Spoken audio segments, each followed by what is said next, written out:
નમસ્કાર મિત્રો, ફરી એકવાર હેલ્થ ટિપ્સ ગુજરાતી ચેનલમાં તમારું સ્વાગત કરું છું. બધા જ દર્શક મિત્રોને ભગવાન ધન્વંતરી સ્વસ્થ રાખે એવી પ્રાર્થના સાથે મિત્રો આજના વિડીયોની શરૂઆત કરીએ. દોસ્તો, સાયટિકાનો આજે એક તમને દેશી અને ઘરગથ્થુ ઉપાય બતાવવા માટે જઈ રહ્યો છું.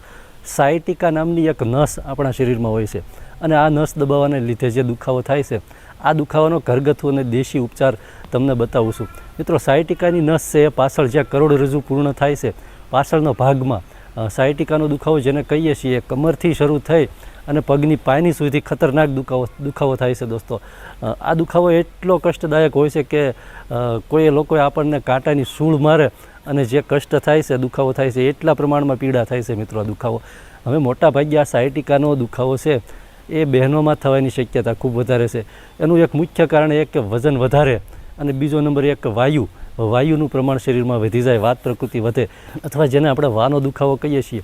મિત્રો, વાયુ વધે એટલે સાયટિકાની સમસ્યા થવાની પૂરી શક્યતા છે. હવે મિત્રો, આ જે સાયટિકાનો દુખાવો થાય છે, કમર દુખે, કમરનો જે પાછળનો ભાગ છે ત્યાંથી દુખાવો શરૂ થાય અને પગની પાની સુધી આખા પગમાં, ઘણી વખત આખા પગમાં દુખે છે. ઘણા લોકોને એક સાઈડનો આખો પગ દુખતો હોય અથવા ઘણા લોકોને બંને સાઈડ, એટલે કે ડાબું અને જમણું બંને સાઈડ દુખાવો થતો હોય.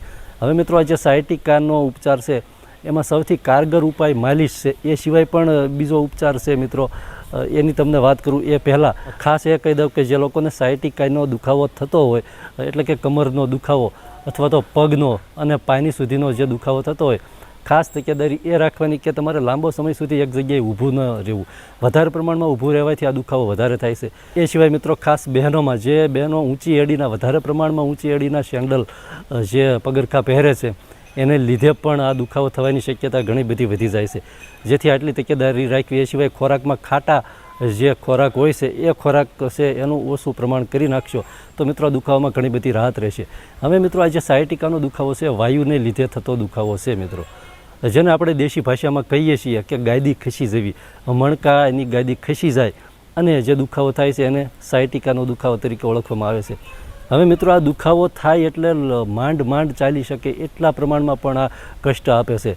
અને આ દુખાવાનું એક નામ ગૃધુષી પણ છે. કારણ કે દોસ્તો, આ દુખાવો થાય એટલે તમે પૂરતા ચાલી પણ શકતા નથી, બરાબર ચાલી પણ નથી શકતા અને ગીધની જેમ ધીમે ધીમે ચાલવું પડે છે. જેથી આને આપણે ગૃધુષી પણ કહીએ છીએ. અને એક દેશી આનું નામ છે રાંઝણની બીમારી. મિત્રો, આ બીમારીનો તમને આજે જે ઉપાય બતાવું છું એ ઉપાયમાં પ્રથમ એક તો માલિશનો ઉપાય છે, માલિશ કરવાની છે. બીજી તમારે એક પ્રવાહી છે એ પીવાનું છે. હવે મિત્રો, તમને માલિશની વાત કરી દઉં તો સરસવનું તેલ છે આ માલિશ માટે ખૂબ જ સારું પરિણામ આપે છે. એની માટે મિત્રો 100 ml જેટલું સરસવનું તેલ લઈ અને એની અંદર 8 થી 10 લસણની કળી લઈ નાના નાના ટુકડા કરી આ તેલમાં નાખીને આ તેલને બરાબર ગરમ કરવાનું છે. તેલને પકાવવાનું છે. લસણની કળી જે છે એ તેલની અંદર બરાબર પાકી જાય, બ્રાઉન કલરની થવા લાગે ત્યાં સુધી આ તેલને ગરમ કરો. બરાબર એમ લાગે કે પાકી ગયું છે એટલે નીચે ઉતારી લો અને આ તેલને તમે ગાળીને ડબ્બીમાં ભરી લો. હવે મિત્રો, રાત્રે સૂતી વખતે તમને જ્યાં દુખાવો થતો હોય, કમરથી લઈ અને પગની પાની સુધી ગમે ત્યાં દુખાવો થતો હોય, મિત્રો આનું માલિશ કરવાનું છે. 5 થી 10 મિનિટ તમારે એની માલિશ કરવાની છે રાત્રે સૂતી વખતે અને પછી સૂઈ જવાનું છે. સવારે ફરી સ્નાન કર્યા બાદ ફરી પણ તમે માલિશ કરી શકો છો. માલિશ છે એ ખૂબ જ રાહત આપશે તમને દુખાવામાં. હવે મિત્રો, માલિશ પછી એક બીજું પણ કારગર છે, એના લીધે પણ ખૂબ જ તમને રાહત મળે છે, દુખાવામાં ખૂબ જ સારું પરિણામ મળે છે. એ છે એરંડિયું. હવે મિત્રો, એરંડિયાની માલિશ પણ કરી શકાય, પરંતુ એરંડિયું એવી વસ્તુ છે જેને તમે ગરમ પાણીમાં નાખી અને પીશો તો મિત્રો, પીવાથી પણ આ જે સાયટિકાનો દુખાવો છે એમાં ઘણું બધું સારું પરિણામ મળે છે. ધારો કે સાયટિકાનો દુખાવો નથી અને માત્ર વાયુને કારણે તમને કમરનો દુખાવો થતો હોય તો પણ મટી જાય છે. ગોઠણનો દુખાવો વાયુને કારણે થતો હોય, પગની પાનીનો દુખાવો વાયુને કારણે થતો હોય, અથવા આખા પગ છે એ વાયુને કારણે દુખતા હોય તો એ પણ મટી જાય છે. એની માટે મિત્રો, તમારે 1 ગ્લાસ હુંફાળા પાણીમાં 1 ચમચી એરંડિયું નાખી બરાબર મિક્સ કરીને આ પી લેવાનું છે. રાત્રે સૂતી વખતે પીવાનું છે, એક ટાઈમ જ પીવાનું છે. હવે મિત્રો, આ બંને ઉપાય પણ તમે સાથે કરી શકો છો. બંને ઉપાય એવા છે જે સાયટિકાની બીમારીમાં ખૂબ જ સારું પરિણામ આપે છે. દુખાવો છે એમાં તમને ખૂબ જ રાહત મળી જાય એવા બંને ઉપાયો છે. હવે સાયટિકાનો દુખાવો હોય કે માત્ર વાયુને કારણે તમને દુખતું હોય, કમરમાં દુખતું હોય કે પગમાં દુખતું હોય, અથવા તમને શરીરમાં ગમે તે આખા શરીરમાં જે દુખાવો હોય એ દુખાવો પણ મટી શકે છે. મિત્રો, એની માટે તમારે 1 ગ્લાસ હુંફાળા પાણીમાં 1 ચમચી એરંડિયું નાખી અને સૂતી વખતે પી લેવાનું છે.